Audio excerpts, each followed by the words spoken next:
Welcome to the Luxe Leap, where bold women turn ambition into action. I'm your host, Reland Logan, and together we'll explore the big moves, smart strategies, and extraordinary branding behind unstoppable businesses. So I have a question. What if the key to scaling wasn't doing more, but building the right team to carry the vision with you? Maritza Davila is the business growth strategist and the creator of the GROW methodology, a proven framework that helps business owners accelerate revenue by building teams they can trust to execute with clarity and confidence.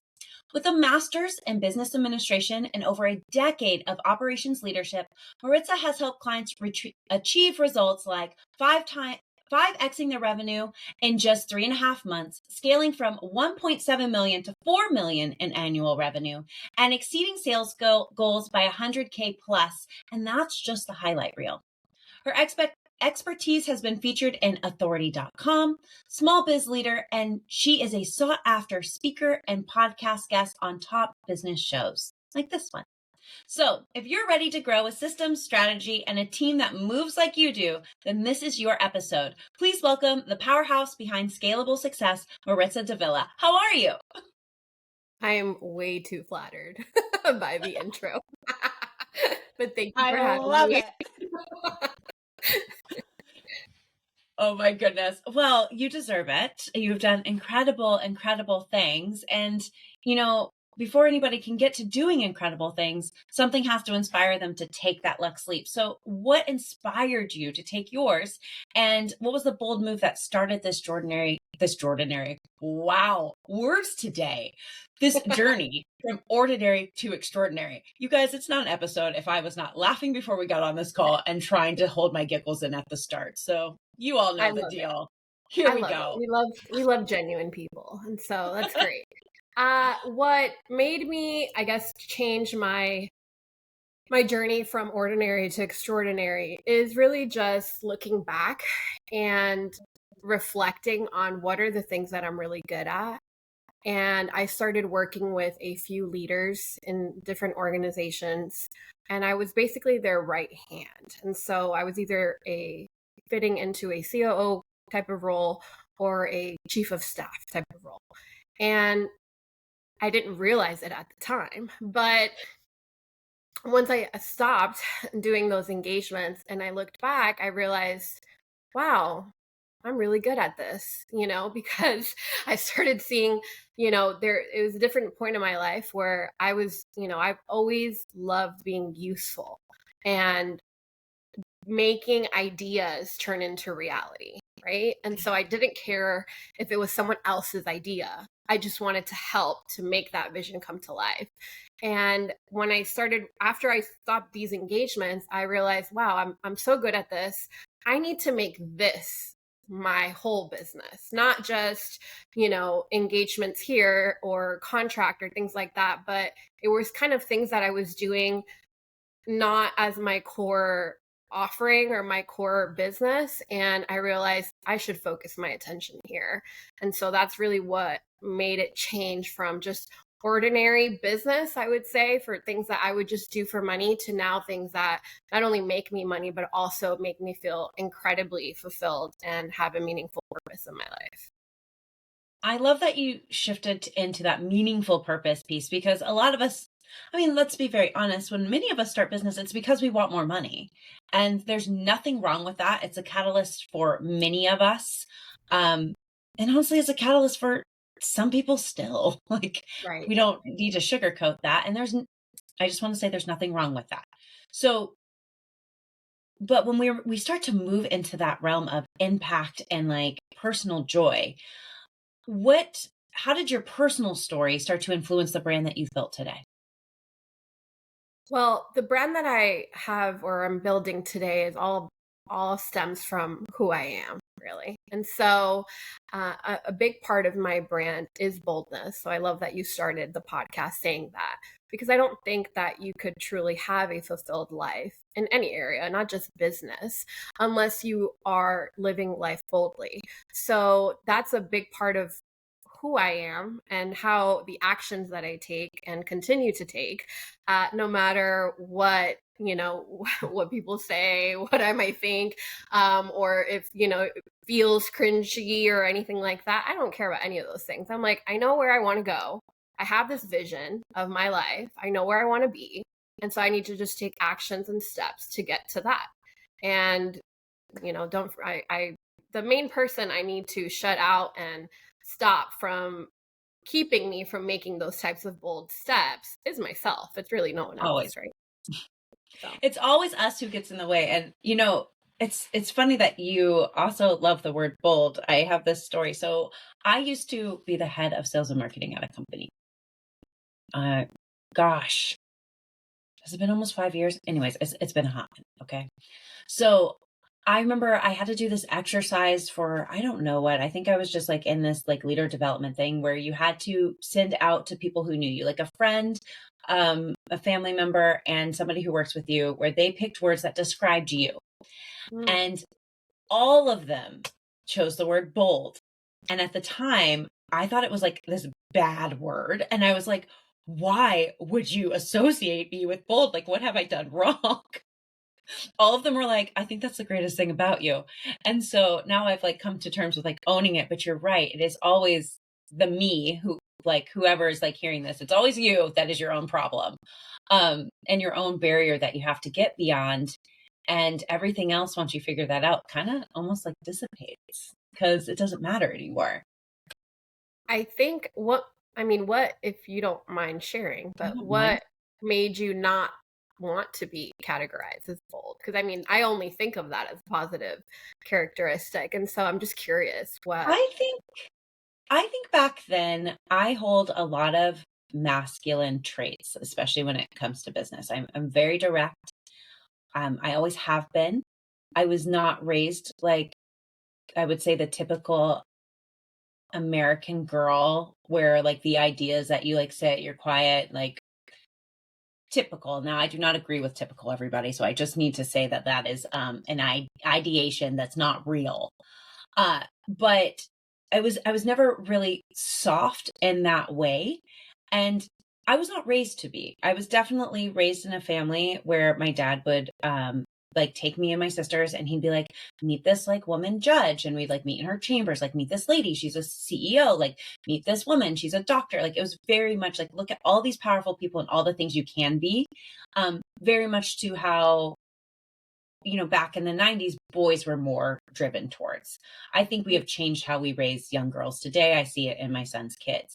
So at the time, I think I still held that belief that like being bold was not the thing I should be, because I always ruffled feathers for being my very direct, full self. And I was in a season of coming back out of feeling like I had to suppress that. I'm definitely out of that now. I could care less what anybody thinks.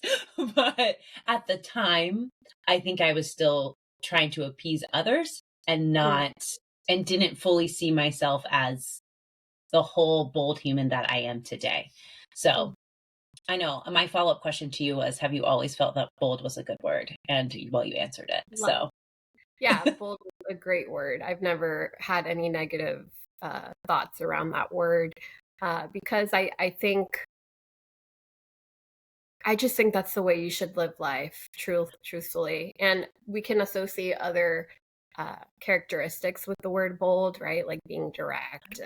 But I really just think it's about being fully yourself when you're being bold, because we are scared to kind of go out, and we all have walls up because we're protecting ourselves, which is always normal. It's nature. But I have people that will see me and will see me that I'm speaking, see that I'm on podcasts, see that I'm doing all these things. And I just do it, like, it's like, it's not a thing. I do know. Yeah, but exactly, you understand me. I'm like, yeah, this is what I do. Like, this is part of my business. Great. And when you don't do things like this, you think, wow, like that's like, I could never do that. And I don't understand that, because to me, I'm just talking, Yes. But people are afraid to put themselves out there. And so I think that truthfully, being bold is just wanting you to show direct, like, who you are, who you fully are. And you can do that in business as well. Oh my gosh, I needed you those years ago to put like words to how I did behave versus like my association with the word. Um, Mhm. Obviously now I'm with you. I'm like, I don't know. I just get up and I talk. Like, what? I don't, it's not hard. Yeah. Like, you just, like, you can't even get me to shut up half the time. So it was made for me. I don't know what to say. It's way Yeah. too easy. Uh, I I get am it. fooling myself all the way through. So when you're looking at this, and I love just the theme of boldness, and I hope it carries through our entire podcast. It will, because it's me and you. But what was the moment when you realized that your brand was starting to have momentum and people really got what it is that you do? It's when I started speaking to clients and I saw kind of the sparkle in the eye, I guess, is the, where it's like, oh, I get it.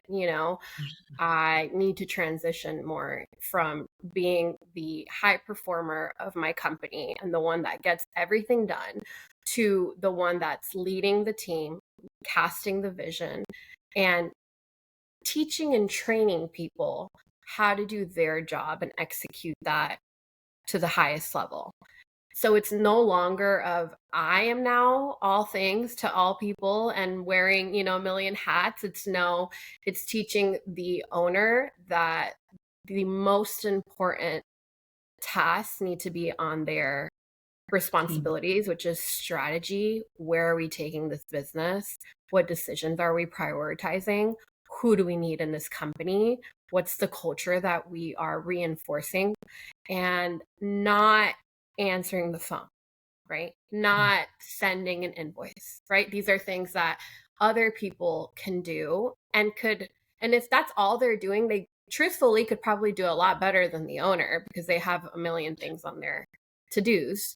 So it's when I started having these conversations with my clients and I finally, like, I could see I get it. I've thought about what you've been talking to me about, for a couple of weeks, and now I understand. Like, this is And they're now ready the to next, let go. right, right. This is the next level for me, right? So, Oh my goodness. I know when you don't have to send the invoice anymore, like music to my ears. yes. I love the action of it. I don't love the setup of it. No, you love it when it hits your pay, like your bank Yes. account. Yes. That is, I have no qualms on saying that I love money, y'all. Yeah. I think more of us need to learn how to say I love money and not feel a damn sense of guilt over it. So yes, I Yeah. do love it when the money hits my bank account. And I don't like anything administrative. I'm a strategist through and through. I want to Yes. talk, I want to doodle, and everybody else please get everything around me done so I can do those things well. Yes, please. Yes, It's please. I love it's that. like, just please, just like, some of us know, like, the standing joke in my family is like Raylan is supposed to be president one day. And I don't want to be president. Um, but I definitely know I am somebody who needs the help of others, because I just want to sit there and like vision plan. That is who Yeah. I am as a human. Yeah, So you're a visionary, big idea person. That's good. I am, and I A live lot of for it. leaders are. I get it. I work with people like you.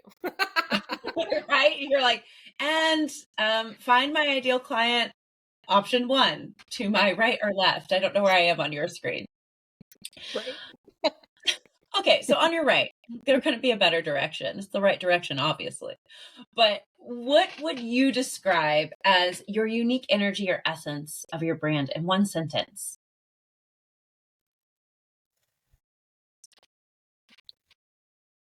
It's really wrapped up into focusing on what matters most Huh. because prioritization is a big thing to me. And really, my brand has all to do with that because you can't be all things to all people.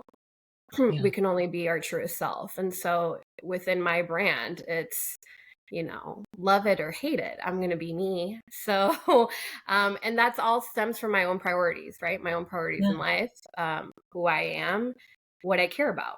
So, making an impact matters to me.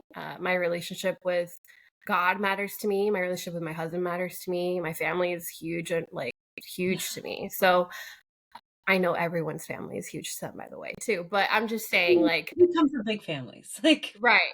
And so there's, because there's different categories or things that people talk about. And, to me, I would never give up my family to get to a bigger goal.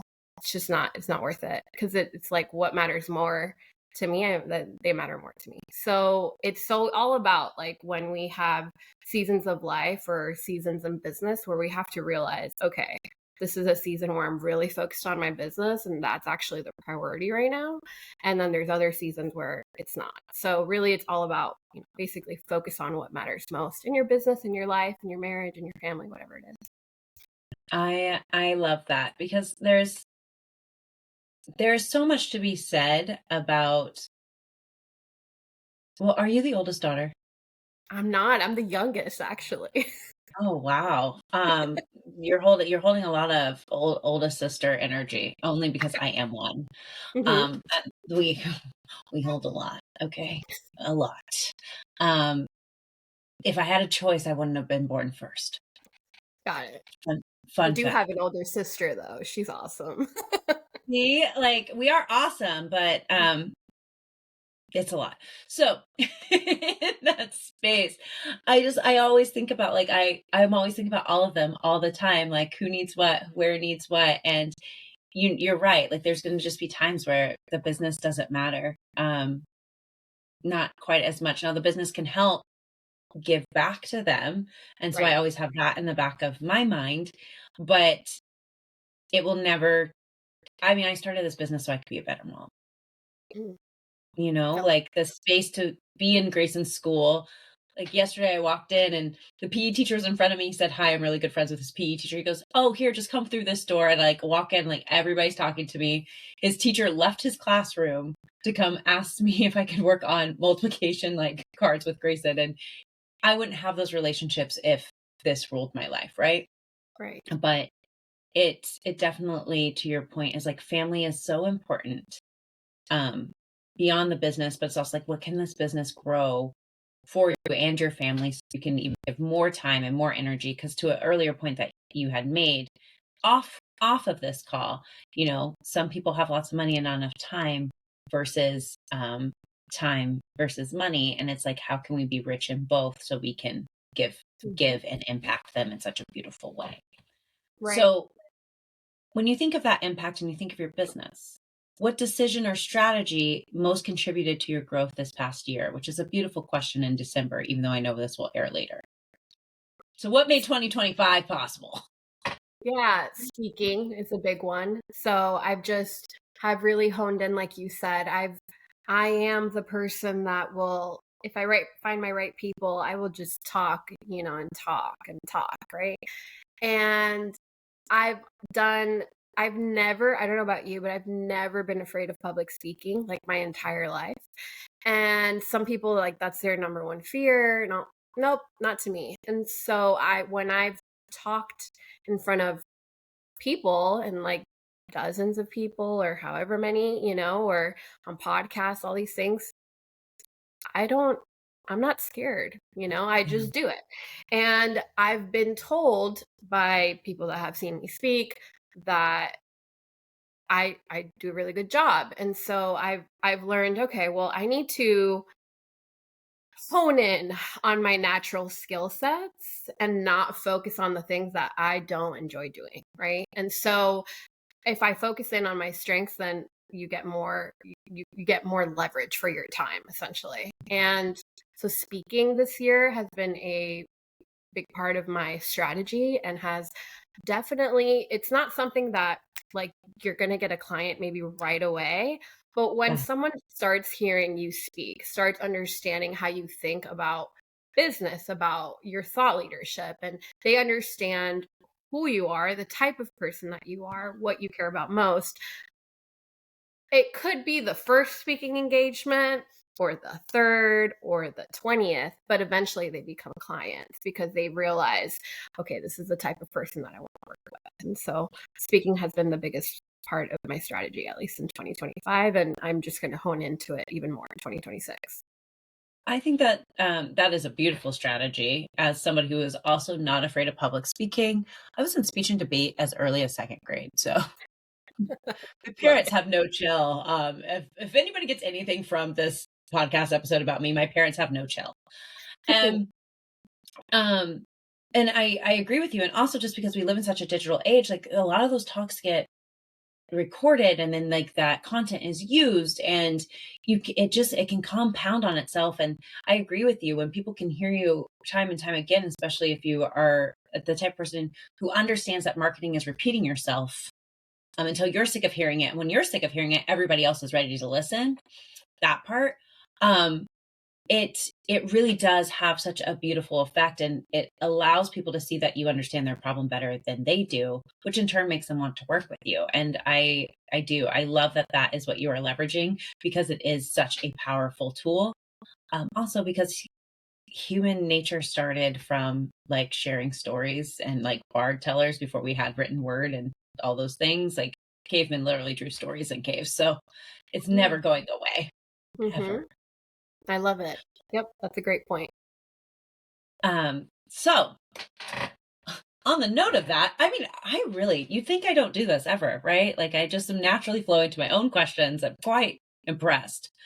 But with that being said, my friend, when you think about visibility, and honestly, even using the tools from speaking that you've gotten in terms of visibility, what has been the hardest part and what has finally worked for you?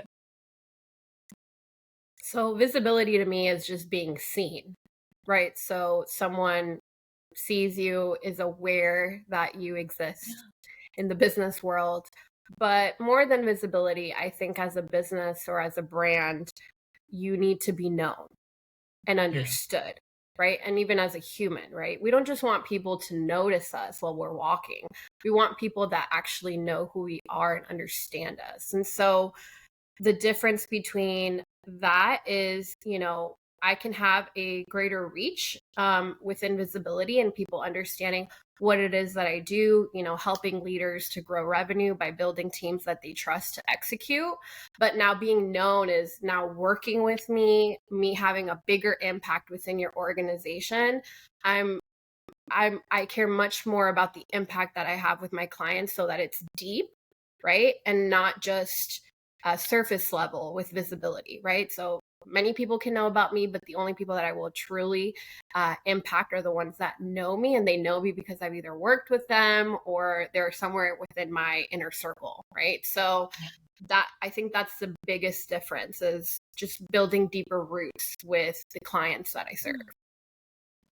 That's incredible. And I love that you like pulled it deeper of saying like we need to be known as well as seen. And that's what humans want. And honestly probably has a huge impact on how you are so incredible at what you do and being able to find the money for them to grow. Because if they're not seen and heard, they're not going to trust to let go. So that's very, very incredible. So how do you differentiate yourself from others in your space without feeling performative or sounding like, the party of ops specialist? Yeah, so I think that there is two ways.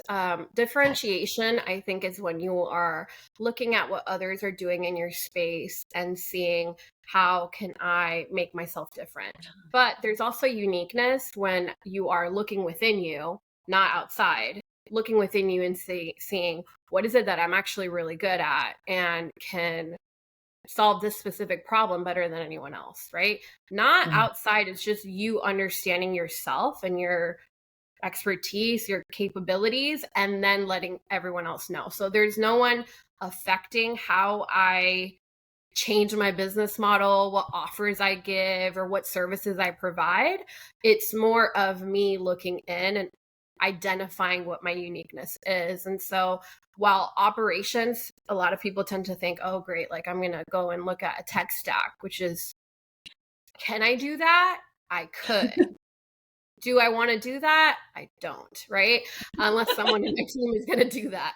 But no, that's not what drives me, right? It's more of the term, I guess, that people will say is like more chief of staff, because I want to understand the owner, right? And this is within me looking into my uniqueness. I'm like, well, what I'm actually really good at is getting to know a leader and understanding, you know what, they don't like this, right? This person's more frugal. This person likes to spend money. So it's going to affect the way that they roll out decisions within their company. You know what, this person's, it's hard for them to trust, but they're a high performer. Great. So how do I transition them from not just them knowing how to make these decisions in their company, but their team, their leadership, understanding how do I think like my owner so that I can make decisions. So you essentially multiply yourself or duplicate yourself within your company why? Because I'm able to extract from just me doing this for truthfully like 15 years with different leaders and understanding, you know what, this leader is like, and like I start to observe and recognize patterns within different leaders. So that's really what I'm really great at, because if you can get your team to think and make decisions like the owner would, you know, you as a business owner, you are like, so much is off of your shoulders because you can get so much more done, and it doesn't have to be you. You get more done by doing less because you have a team that actually can execute. That's so amazing. And I know we've made like, you know, offhanded comments in this whole podcast episode about how like, oh, you get it. Cause like you understand. We might understand each other a little too well because I'm also a pattern finder. You might be like the one person who could beat me at cards. It's definitely a skill that I don't know about you, but it took me a minute to realize many people don't have it because it's so natural for me to be like, yeah, no, like there's the path forward. It's right there. You said it. And they're like, no, I didn't. And I'm like, but you did. Like, this is the pattern. Like, this is what's happening. It's repeating itself. It's because you're outside looking in. Yeah. And so it's hard for us to see ourselves, right? Like you have bad breath. No, only someone else can tell you, right? Like you don't know. True. So it's like when you have someone else that's actually serving as the mirror and like, oh, that's what I do. It's like, I help you understand you, like, and so that's why you're so good at it, because you've probably observed so many people over your lifetime and just have gotten really good at seeing, oh, this person does this, you know, and then if you consistently have those relationships, you see, oh, they say they're going to do this, but they're not going to do that, you know, because it's just, you're really good at observing. And so that's a skill within itself. I know. It's just a wild one. It's also really wild to watch somebody else have it when you're talking to them and you're like, wait, you do think like me. Yeah. You just use it in two different directions. Like you're using it for like people and leadership growth, and I'm using it from like a how do you present yourself from a brand and marketing growth. Yet you do need both at any given point in time if you're running a business. And so this is just a very interesting conversation for me. And now I have to like work to not start internalizing, because I get quiet when I start observing, and I know I do. So it's fine. A lot of self-awareness, everybody. I have a lot of it. So what conversations or messages do you want to be known for leading?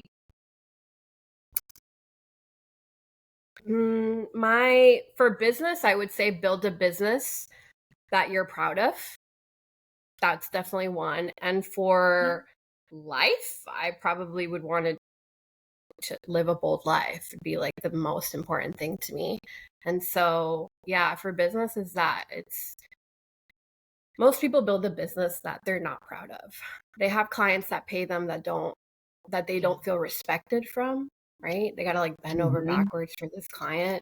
I could not. And so, or they don't make enough money where they don't feel proud of it themselves, right? But so you got to build a business that you are proud of, but at the same time, a life, right? Like your business is part of your life, right? You built a business so you could be a better mom.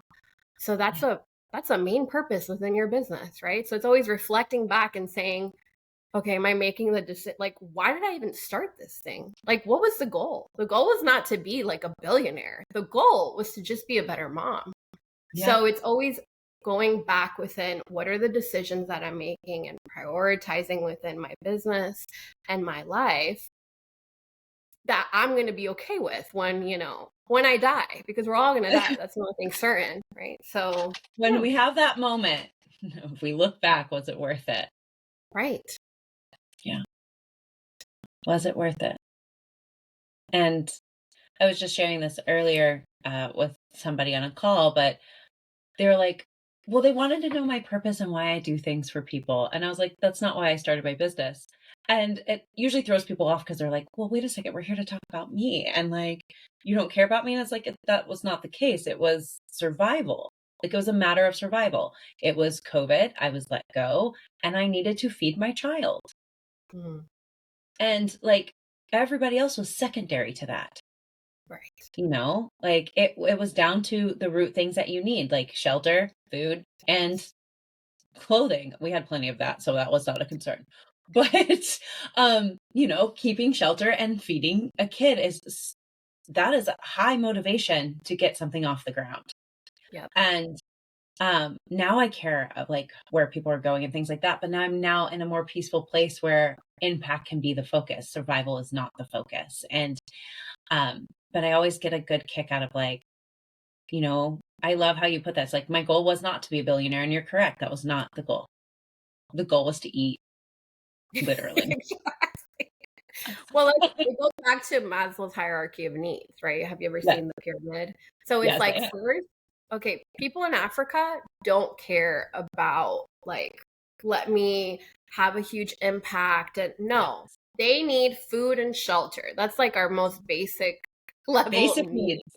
And then from that, it's like safety and security. Like you might have a home and you might have food, but if you're afraid of your life because, If you in walk out the front Colombia, like door, there's guerrilla or there's violence outside, you're going to be afraid of your life. So safety and security would be the next one. And then I'm pretty sure the next one is like relationships. You want to have meaningful relationships, right? Like that's, friendships, like your marriage, your children, like you want to have meaningful relationships in life.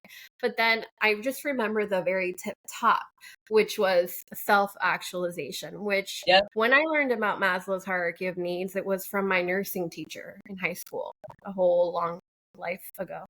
And he's like, yeah. And I remember he said, this is like the retired old people that is what he told me, because these are the people that want to give back because they have money, they have relationships, they have security, they have all these other things that are in the pyramid.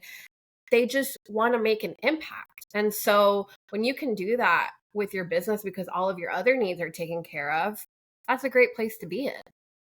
It's a much better place. And I want to say I learned about it in high school too, but I can never remember the name of it. So thank you for giving it a name. I'm always like, yeah, I just know the base one is this.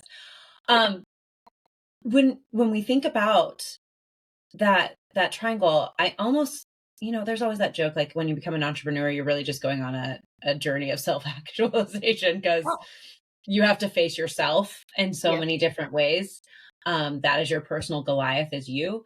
And from a teacher's perspective, like somebody who does hold a traditional W-2, I almost wonder if they could see it in hindsight, see where me and you are today, and be like, well, actually, I think they fast tracked it because that was the decision that those two ladies decided to make. And honestly, any business owner, it's also where you learn that start of six figures is not that much money. Yeah, that's also a fun lesson that we all get to learn. We're like, I'm going to make my first six figures. And you get there and you're like, I'm still broke. Yeah. You're busy with broke. Yeah.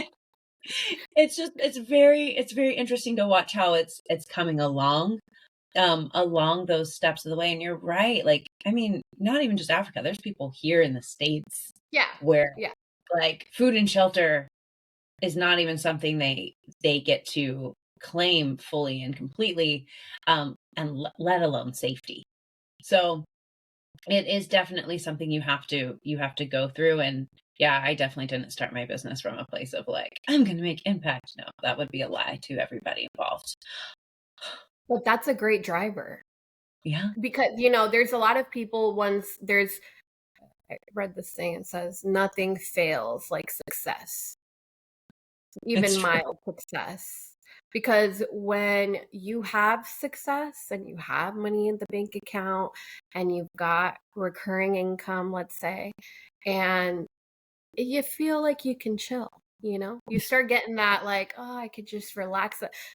That it's like it's the comfort, this Mhm. comfort thing that comes on us of that comes from success. And so some people will just have mild success and there comes comfort. And as we know, comfort does not breed growth. So you were very uncomfortable in that situation, and that's why you were able to grow the business Oh. because you had a driver, pushing you like, I got to do this. So it's not, I know it's an uncomfortable position to be in, but it definitely helped you for sure. It got the job done. Oh no, I am a person who will say I am actually grateful for 2020, even if I didn't feel grateful in the moment. We would never be here. We wouldn't even be talking if that had not taken place, right? And so I think it's really important that people look and start to see what are those things. And also, I don't know about you, but I can always sniff like disingenuity. Ugh, I cannot talk today, everyone. I can Genuine. just sniff it out. Yeah. And I love it when people are just like, I wanted to make an impact. And I was like, did you really? Let's talk about it. That's funny. Because that's not why. It's not usually the actual root. It's a byproduct. I do believe. I do believe that people mean it over time. Um, I don't know that that's always the root You know what's when funny people start. about what you're saying? Because I've heard this too, is business owners, like, I go into business because I want to make money. Yes, everybody goes into business because they want to make money. I mean, Yeah. at the first stage, right? Duh. But I think there was a study by Fundera that Yeah. shows that 86% of business owners make less than $100,000 a year in Mhm. personal income. And 30% of those, of the whole 100% don't pay themselves anything. At all. And I can actually back that because I have a cohort here in town and I actually ask, and I'm always like, okay, so what do you pay yourself? And it was very few of them were over 40K. Yeah. That's the normal. So that's like the average. And so when people are like, "Oh, I want to go in business and make money," I'm like, well, some people are better suited for a job. Like, truthfully, like, I'm just being honest. But it's like, but if you're so at some point, if you're paying yourself 40 grand, I mean, 40 grand is not enough in this. It's just not Oh, enough. So in this economy, and so all I'm saying is there better be another deep reason why you want to be in business, because if it's to make money, you're going to have a shocking reality once you get into business. a huge shocking reality. And, um, but yeah, it's usually some kind of driver, like your family, or it's going to be something along those lines. And I want to say like impact to our earlier point, if we're using that triangle, like impact's like step 5. Yeah, yeah. It's Let's just, focus on stage one. Let's yeah, well, stage get your 1, it's just like the yeah. idea of money or it is, I think I can do this better than anybody else does. And it's very ego driven, which is fine too. Like, you're going to need it. You need to be slightly delusional to do this. Yes. You have to, your dream has, like, you may not even believe in your dream when you, like, it's fine, but you can act towards it. Like, Oh people yeah. are like, "Oh my God, I have to believe and I have to take out all these limiting beliefs." I'm like, well, if you just act like what you need to do, it'll happen eventually. It probably will take longer than you want it to, but you don't have to Confidence is believe built it. by doing. Yeah. Yeah. Let's just work towards that dream. Like, stop thinking about it and like take little actions. And then all of a sudden, voila, it just feels natural. Yes. It's magic. So Wow. Really, if anybody ever wanted to be coached by two women at one time, just listen to this episode and then you're going to sit there and be like, well, I took, I clearly don't really want impact, but I do. And if I just take action, I will move forward. And clearly there's patterns that I don't see. Those are your key takeaways, and just live a bold life, everybody. All right. Yeah. At that point, we can wrap it here. I'm just kidding. We're not going to, but midway through, 3/4 of the way through, that's what you all should be following. So it's bossy Ray over here.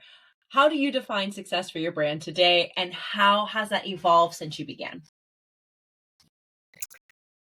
My definition of success has to do with a little bit of what we talked about earlier, which is having deep impact. And I mean, people say these crazy like numbers, like I want to affect like millions of people. I don't say that. I really just want to have true deep impact in people's lives and companies, maybe like 100 leaders, like 100 leaders of leaders. And there's a reason why. It's because if I'm able to impact like one person really deeply, make their business make more money, make the owner have a different life where they're no longer working 70 to 80 hours a week, but they're actually able to build up this team that they start to trust, to execute the things that they used to do, and have more time again with their spouse, with their kids.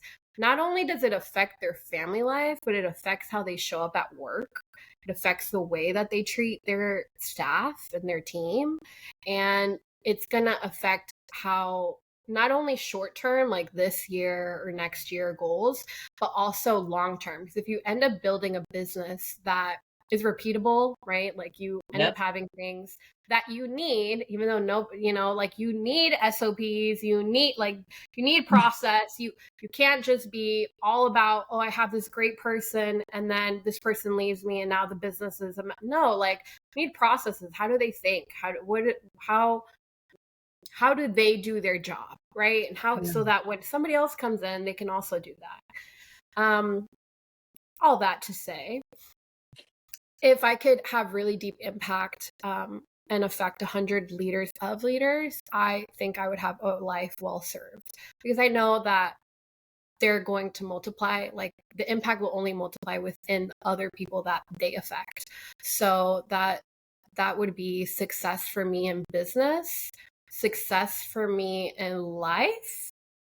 Well, one is having really just building a deep relationship with my Lord Jesus Christ. But second is just being outrageously generous with the money that I get, because there's nothing like people that say that money does not buy happiness, just haven't given enough of it away. Because when you are able to give, like, and not like $50, but when you can give like an extraordinary amount of money to people, yeah, it's like I don't know about me. It's like I could see their face and just the impact that you have on someone's heart. Like you could see it in the way that their face lights up. And I love that. Like to me, there's no better use or case scenario for my money than really that. So that would be what I define as success, truthfully. I love that, because I am definitely somebody who's like, I would give it all away, like with no shame. I actually know where it would go first. I would definitely have scholarships for cheerleaders, and I would ensure they all have mats. Heaven help us, they all need safety equipment. But like, I know such a basic thing, but again, back to the triangle, like there's just so many places, and I just think that cheerleading brings out some of the best leaders in women. Traditionally, there's definitely tons of men cheerleaders, but there's definitely more women. And like just the ability to give back in that way to a sport that did so much for me. I just think that, that's a start. But then scholarships and like ways that they will be able to lead forward is so important. And I agree with you. It's when you can give out life-changing money. I always say that, like, I cannot wait for the time to switch where like I'm no longer giving just my time, I'm giving my money to amplify the things that I give my time to. And so I have nonprofits. Yeah, there is, but it's also like money when you have it is easier to give away. When you give your time, it's like your time, if you have money, your time is worth more, too. So Yep. I wouldn't say that what you're doing, like it's still incredibly impactful, whether It's still important work. I Mhm. won't ever take that. I know how bad like these places like Juvenile Diabetes Research Foundation. I was the MC for their gala for a while, like my son's school foundation, like these things, they need volunteers to run them. You cannot do it without volunteers. Like they could have a pile of money, but if there's not somebody who can use those resources to make the good happen, we are still in the same predicament, right? It's connecting the two. Yep. Getting them to merge and make it happen. So if someone who's listening right now is standing on the edge of their own Luxe Leap, what advice would you give them? My advice is just to self-reflect on what is it that you're really good at and hone in on that. So getting really clarity, I think, is what breeds growth. So when you start to offer something in the marketplace, if you don't know how to communicate it in a way that it's abundantly clear, right? With messaging, that's all marketing, right? So if you can't communicate it and you don't know how to make it clear for somebody else, no one else will get it either. So if the first step, I think, before taking that Luxe Leap and really kind of going into a bold step forward into your life is, I think the very first step is really understanding who you are, what's the biggest problem that you can solve, and what do you do well, and then communicating that really well to your target avatar or your ideal client. So That's that's amazing and amazing advice. So, what's next for you, friend? What's your next bold move that you're making? well, I'll tell you. I've been thinking about this. So my next bold move in 2026 will be being featured on TV and will be I'm just speaking Putting it, in but I the already effort? know it's going to happen. So that is really what I'm working on. I want to do a couple TV segments, and so I'm working towards that. And in the farther future, perhaps a TED Talk would be fun too. Oh, those are fun. And when it's time for that, I've got two incredible speaker coaches for you. I actually have a friend who that is what she did first was how to rock a TED Talk. Love it. I And she love like that. helped plan TEDx here in Portland. Amazing. So, if you've learned nothing about me in the last several weeks, is that I always have somebody to introduce you to. You're a great connector. That's that's my skill in life. I have lots of skills, but that's the one that's been shining recently. So, um, last two questions for you, the fun questions I ask everybody and never send to you in advance because I like the gut answers. What does a day living a luxurious life look like for you? Hmm. Luxurious life to me is I wake up without an alarm, which I currently do that. And then what I would love to do is go on a trip with all of my family and pay for everything. And then just go and then work from my laptop, maybe take a client meeting or so, if I really want to. And yeah, that would be a luxe life for me, is just kind of going on vacation, paying for everybody, and giving my parents the, first class or the, private jet or whatever it is, just because I know that they'd be like, I don't think I could. They would have never thought they could do something like that. So if I could do that for them, I would.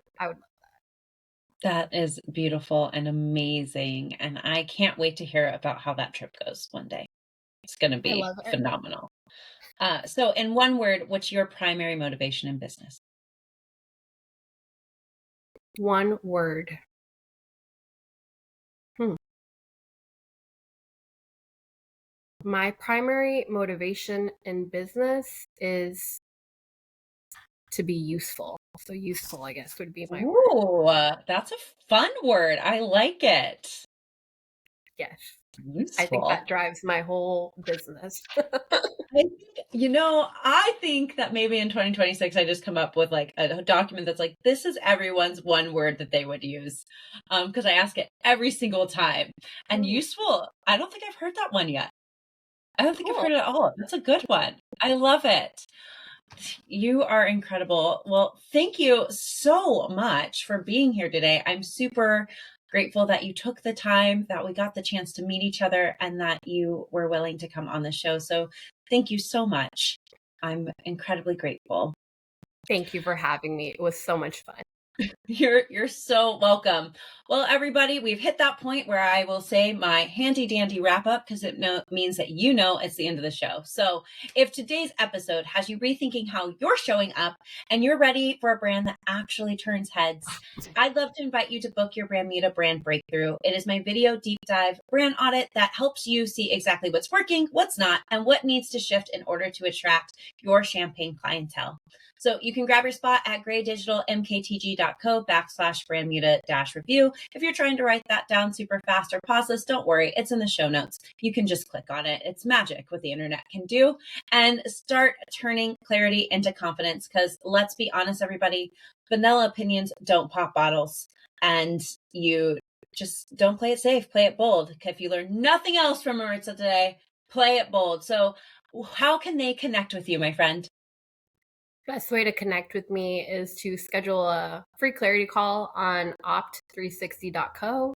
That's opt360.co. Oh my goodness. Well, I hope you guys take her up on that offer. She's absolutely incredible. I've spent time talking to her here and offline. So definitely make that happen. And I look forward to seeing all of you next Thursday. If you're driving, please continue to drive safe. If you're home walking around or just listening to us passively, thank you so much. Always grateful. And hey, if you watched us on YouTube, can you please click subscribe, Bird Girl?